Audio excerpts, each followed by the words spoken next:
많은 1세기 신자들은 노예였기에 초대교회의 그리스도인들은 불의한 주인의 손아귀에서 고난당하는 노예 제도의 폐해를 잘 인식하고 있었다.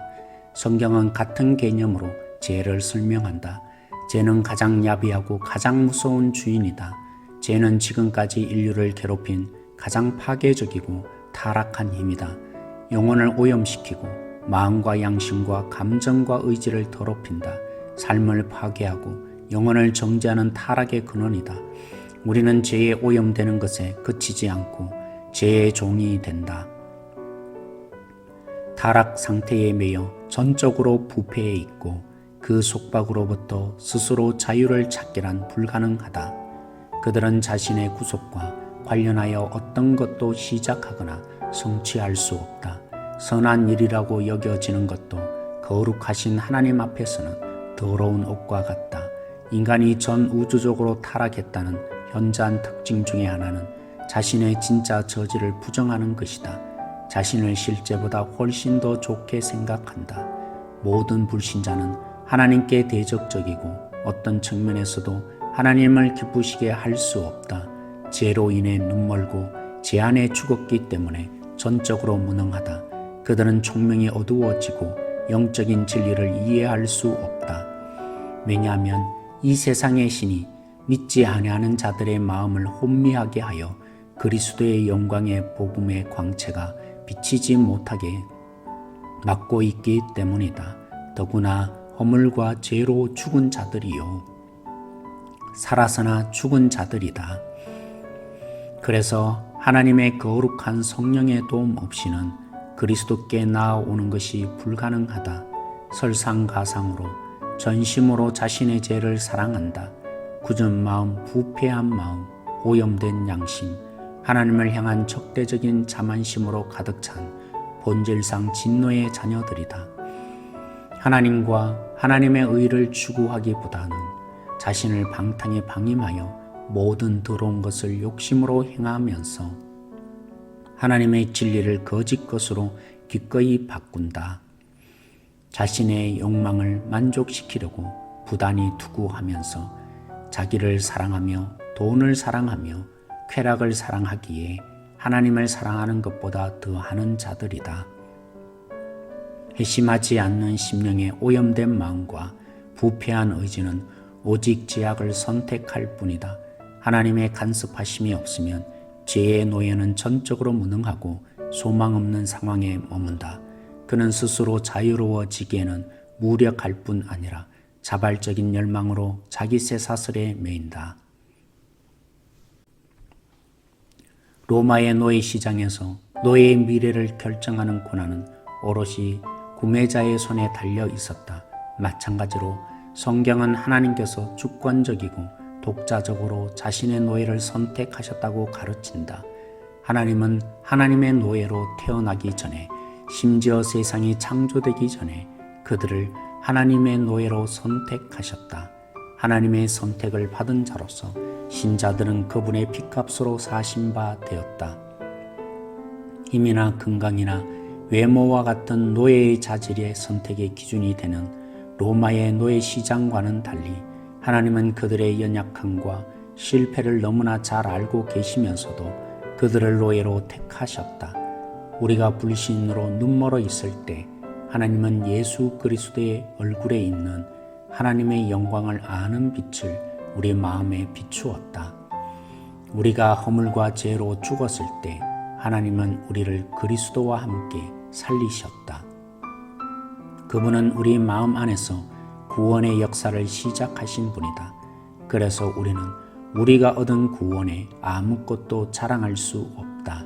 하나님은 믿음과 회개를 허락하시고 죄의 노예가 된 상태에서 그들을 구속하시면서 그 사람들을 자기에게 부르신다.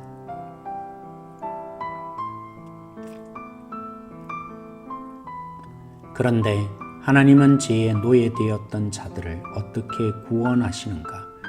로마 노예 시장의 비유와 애굽의 노예 신분에서 해방된 이스라엘의 경험으로부터 도출된 구속의 교리로 대답한다. 구속의 진리를 전달하기 위해 헬라어 단어 2개를 사용한다. 첫 번째 단어는 아고라조이다. 이 단어는 시장이라는 의미를 가진 아고라에서 파생되는데 노예에게 자유를 주기 위해 노예를 구입하는 것을 말한다. 노예 상태에서부터 죄인들을 사오기 위해 구속이라는 값을 지불한 영적 구매를 의미한다. 그래서 신약 성경에 예수님은 자신의 피를 대가로 지불하여 하나님을 위해 그들을 사셨다고 한다. 구속을 나타내는 또 다른 헬라어는 리트로이다. 노예들의 해방을 위해 지불된 속전을 의미한다. 죄 아래 팔린 자들, 즉 아담의 타락한 자손들에게 구속은 죄악이라는 지배적인 저주로부터 풀려나는 유일한 수단이다. 그리스도께서 대속의 희생을 당하셨기에 그들은 하나님의 은혜로 죄악과 사단과 죽음에서 자유로워졌다.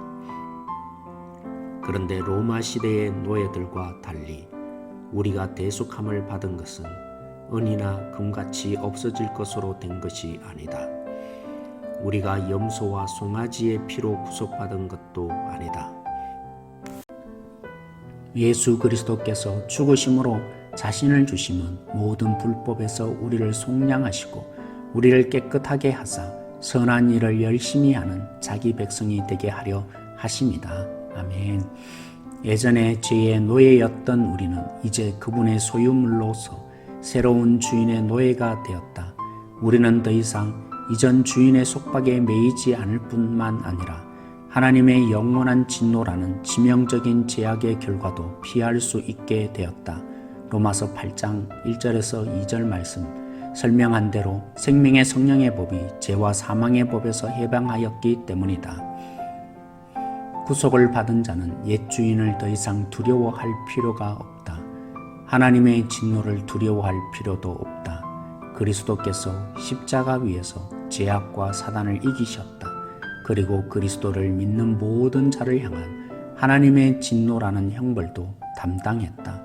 그분의 죽으심은 죄악과 정죄와 두려움으로부터 우리를 해방시켰다.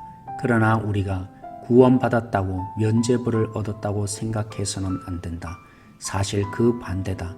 우리가 죄의 노예였을 때 우리는 의에 대하여 자유로웠다. 그러나 이제 우리는 값으로 산 것이 되었기에 의에게 종이 되었고 죄로부터 해방되었고 하나님께 종이 되었다. 아멘. 우리는 지금 자유롭게 순종할 수 있고 의롭게 살 수 있고 거룩을 추구할 수 있다. 우리는 그리스도의 노예다. 죄와는 달리 그리스도는 완전한 주인이시다. 죄악은 모든 주인들 가운데 가장 잔인하고 불의한 주인인 반면 그리스도는 가장 사랑이 많으시고 자비로운 주인이시다. 죄의 짐은 무겁고 불쾌한 반면 그리스도의 멍에는 쉽고 그분의 짐은 가볍다. 아멘. 죄악은 자기 노예들을 어둠과 죽음에 끌려들게 하지만 그리스도는 그리스도와 함께 살리신 모든 자들에게 빛과 생명을 가져다 주신다. 아멘. 따라서 그리스도 안에 있는 자유는 죄 지을 자유가 아니라 죄로부터 자유다. 하나님의 뜻대로 진리와 거룩 안에서 살아갈 자유다. 아멘. 그리스도 안에서 자유를 얻는다는 개념은 근사한 자기중심성을 갖게 된다는 의미가 아니다.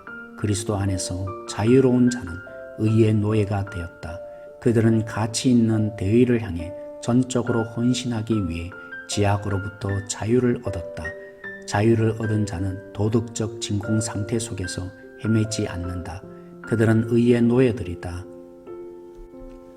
참 자유는 죄악의 상태가 종결될 때 시작되며 죄악의 노예 상태가 종결되기 위해서는 하나님의 노예가 되어야 한다.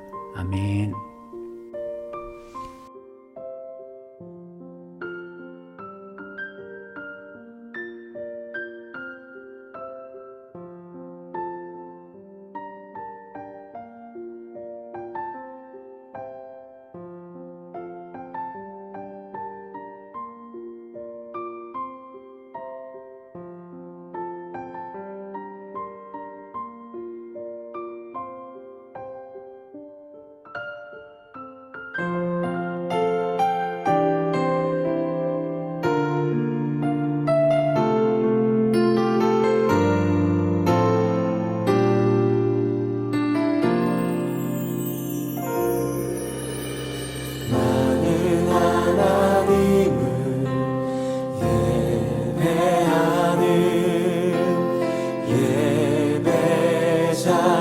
예배자입니다.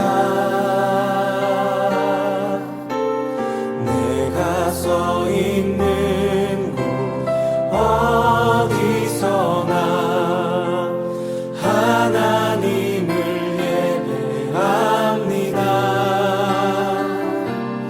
내 영혼 거룩한 은혜를 향하여 내 마음 완전한